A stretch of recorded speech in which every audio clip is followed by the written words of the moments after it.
I wish I could hide under my desk all day. In an instant, I realized something pretty profound because that thought had never crossed my mind. I had a great job with great people and a clear 10-year career path, but I was hiding from my own life. So I was under my desk on all fours when it hit me.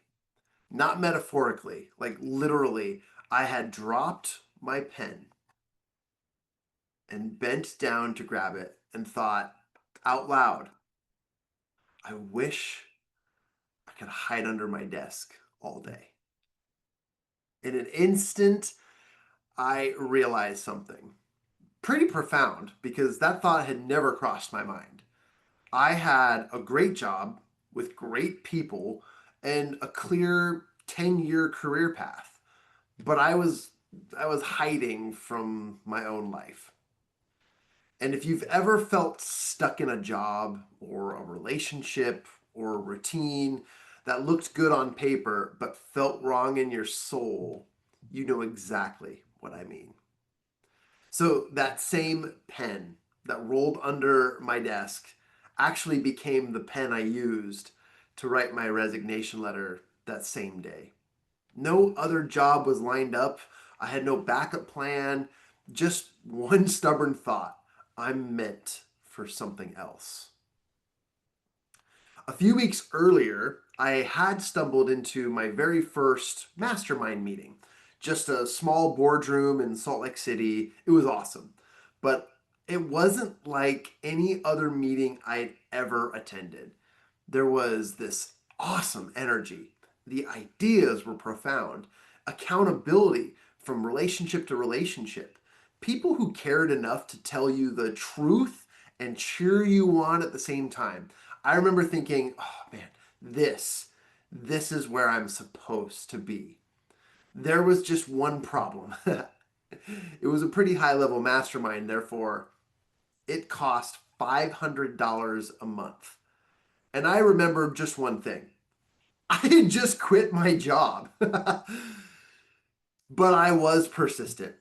I drove Uber. I delivered pizzas. I did contract work. I even went to great lengths to donate my plasma every week. I earned about $100 an hour for my own blood just to keep the lights on, to feed my wife and myself, and to keep my seat at the table in that boardroom. And it worked. Week after week, I showed up, participated, competed for the opportunity chair, which is the place where we get to learn and grow from the other members. We called it the hot seat, and that's where you get everyone's best ideas and accountability. And I gave as much as I got, if not more.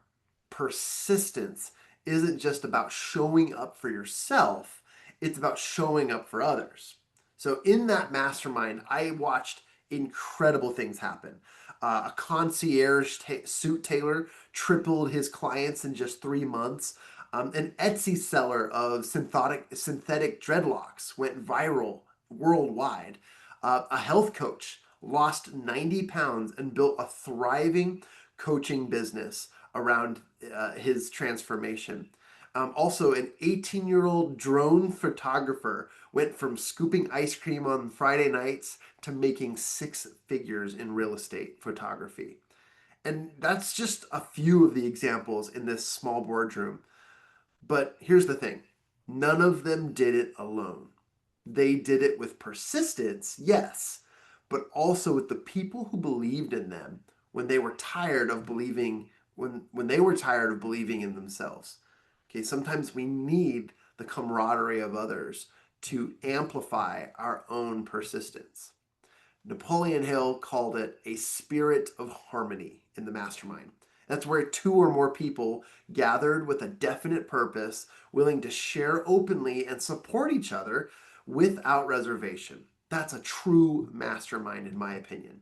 So, in my first year facilitating masterminds, I logged more than 1,000 hours preparing rooms, running sessions, holding people accountable, not because someone paid me to do it, but because I believed in that same power of persistence that I felt in the other boardroom. And I had seen what happens when people refuse to quit on their own goals and refuse to let each other quit. That was a powerful, powerful tool in my belt. So you fast forward, we ran an experiment. We combined networking, fun, mastermind methods that I had learned from those hours of work in that sequence. And then we put it into a free monthly group. We tracked the results, and in just 9 months of doing these small activities, over $20 million was transacted between the members. That was deals, partnerships, sales, all because people kept showing up, giving value, and persisting together. That accountability led to some of the most miraculous outcomes for small businesses in just the small Salt Lake area. And we've kept that same formula alive. We show up, we give more than you take, and we persist. That is our champion circle methodology. Here's what I have learned. Persistence is not willpower. Willpower, it'll burn out. But persistence is clarity of purpose, knowing exactly what you're fighting for and surrounding yourself with the right people so you don't give up when it gets hard. So when I started, persistence looked like late night pizza deliveries and plasma donations. But today, it looks like investing thousands of hours into building the rooms where others can win. Same principle, different stage. That's our philosophy. So here's my challenge to you. Identify your $500 a month mastermind table, that thing you know absolutely will change your life, but feels just out of reach. Remember the pen?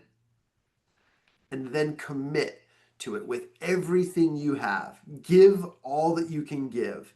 I had a wife, I had no job, but I picked up jobs. I did whatever it took to stay in that room. You too can drive for Ubers, deliver pizzas, sell that ice cream, donate plasma if you have to, okay? But the truth is, persistence isn't pretty in the moment. All of that led to what I'm doing today. And it wasn't pretty, but I'll tell you what was. Hindsight. It's hindsight is what's truly beautiful when you look at the story. And one day you'll look back and realize you didn't just stay in the room where the action happens. You built the room where it happens. Thank you.